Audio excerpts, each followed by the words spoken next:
How's it going, my Rick and Morty fans? Today we are going to be talking about Pickle Rick, the episode that just aired Sunday night at 11:30 p.m. I missed it, so I watched it online because I have no type of like DVR in my house. So sorry about that. Sorry I couldn't support the official release, but hey, okay, shit happens. All right. So we all know what happened in the episode. A quick recap is just to say that they're in therapy. Shit gets real. We have Pickle Rick because Tiny Rick was popular in season 2. So let's just talk about what every scene might mean and some of my thoughts, okay? If you want to talk about your thoughts too, please leave a comment down below in the video. I will read them. I might even reply. Scratch that. I probably will reply because I don't have that many followers. But if you do, I really appreciate it. So let's talk about some of the episodes, plot points, and let's just see what I had to say about this episode, okay? So the idea of Pickle Rick is just a symbol to all of these people on YouTube, but theorizing about Pickle Rick. Ever since we had that one promo about Pickle Rick, we have had so many theorists talking about what kind of pickle is he? Is he a dill pickle? Is he a small pickle? Is he a dark green pickle, light green? We have so many theorists that come up with so many things based upon the fact that what kind of pickle he was. And I'm just watching this like, is it really that important? Because if you know the creators of the show, they don't really put that much detail into their plot points. It just like not everything is as important as it seems. And that whole phrase, not everything is important as it seems, is actually a plot point for this entire episode, in which I will go into later on inside this episode. So basically, he tells Morty that, look, Morty, I know like you want to know why I turned myself into pickle. What's the point? What's the big extravagant idea? But honestly, I did it just because I could. That's just the whole thing. Rick turned himself into a pickle because he could. That's about it. And like Morty said, but is that a reason why? He's like, yes, that's the reason why. And it's just shitting on every person on YouTube and get all these theories just because he turned himself into a pickle, and he just says, I just did it because I felt like it because I could. Anyway, moving on to my next plot point. Summer and Morty are in therapy because Summer was trying to get high from sniffing pot enamel off of her pottery, and Morty wet his desk in class, or history class, I think it was. And the principal thought that they did these things because they're lashing out due to their parents having a divorce and splitting up. Where later on in the episode, Summer says, and I quote, "I want people to basically know that I'm not doing these things because of my family, because they're messing me up. I'm sniffing pot enamel so I can get high because I like to get high."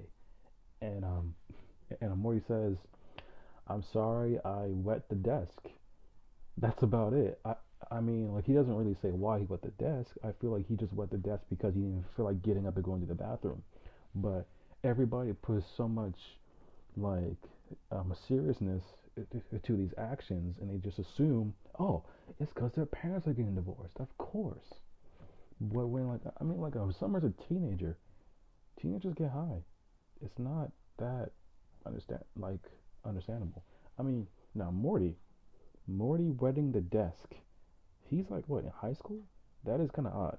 That is kind of odd.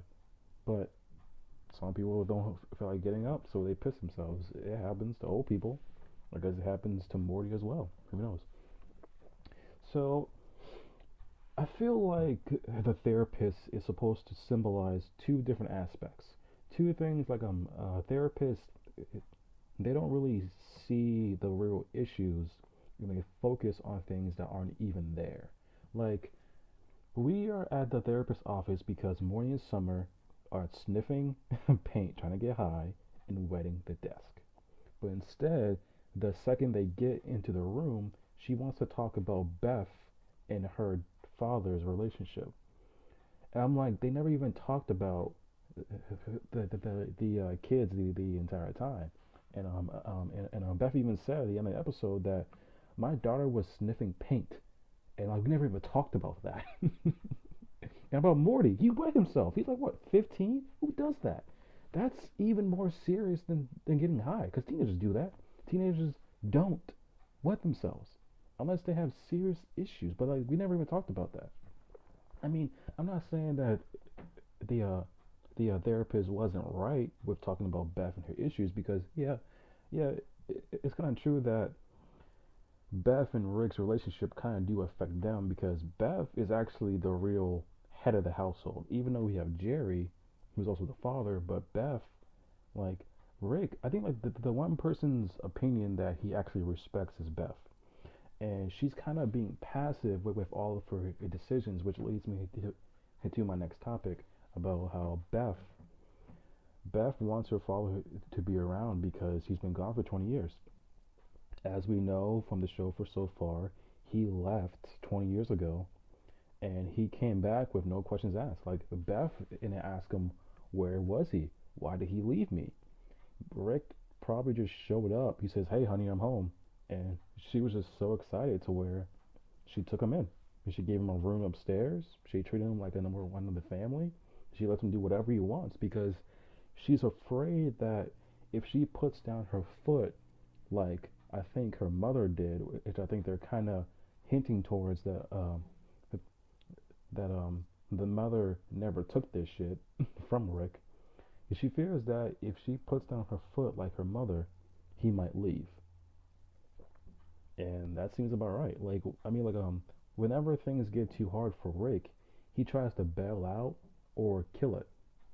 Like Tiny Planet, he bailed on it because it was too hard for him. Like he said, man, fuck it. Like Rick, he doesn't care about things. Like this man right here, he doesn't care about anything. If things get too hard, he bails because he has the power to. And plus, there's nothing really keeping him to this mother, to this Morty, to this Summer, especially Jerry. Like when Rick is talking to Vanguard about how he has infinite number of of, of his daughter. Like he says that look, relationship. See, because he thinks that love is because um of a being familiarity over time, and because he has a infinite number of daughters, he can't feel too attached to one daughter because he has a infinite number of Beths. So one isn't going to matter. I mean, if one dies or if one hates him, he moves on into the next one, and they're fine. And he's fine with that. He doesn't have to say or prove it to Beth that I love her because he already knows that he loves her. And she should know too, but he's kind of assuming that. I mean, but then again, it's kind of already shown because Beth, she sacrifices her marriage just to be with Rick forever. Like Jerry says in like the end of the first episode, like, look, Rick is seemingly a disease to the entire family. So you can either choose. You can either choose me, your husband, or Rick. Beth didn't even have to think about it. I think she just said, Rick, my father, who's been gone for 20 years. He's back in my life. He's not going to leave ever again, and I'm going to make sure that never happens. That's literally her entire mindset of the entire show. Like, the therapist, the one smart thing that she said is that, Beth, I feel like you are putting Rick above everybody else. You are sacrificing, like, you actually sacrifice your marriage in like entire life of happiness and your kids' welfare for your father. She got divorced because of Rick. She's letting her kids get mentally destroyed because of Rick. Summer and Morty have so many kills on them. They've killed so many people in the last episode because they have been having adventures around Rick. His personality is rubbing off on them. Jerry saw it. Jerry was actually the smartest character in like the entire first and second season. Like he even saw that. Like he tried to tell Beth countless times that Beth, you need to put your foot down around your father because he is treating our kids like doormats. He is corrupting them.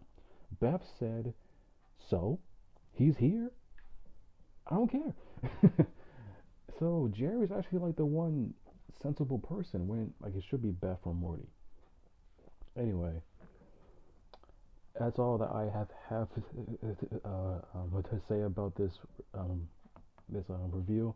If you have any comments, please leave them down below, and I will be here on time Sunday night next week for episode 4 of Rick and Morty. I'm not sure what kind of episode it's going to be. It might be the episode where we're going to have Rick and Jerry by themselves talking, or it might be just Beth and Rick. I don't know what kind of episode it's going to be. If you know, leave a comment, please. I would love to know it. And I'll try to release this episode probably after it airs as fast as I can. Thank you. See you later.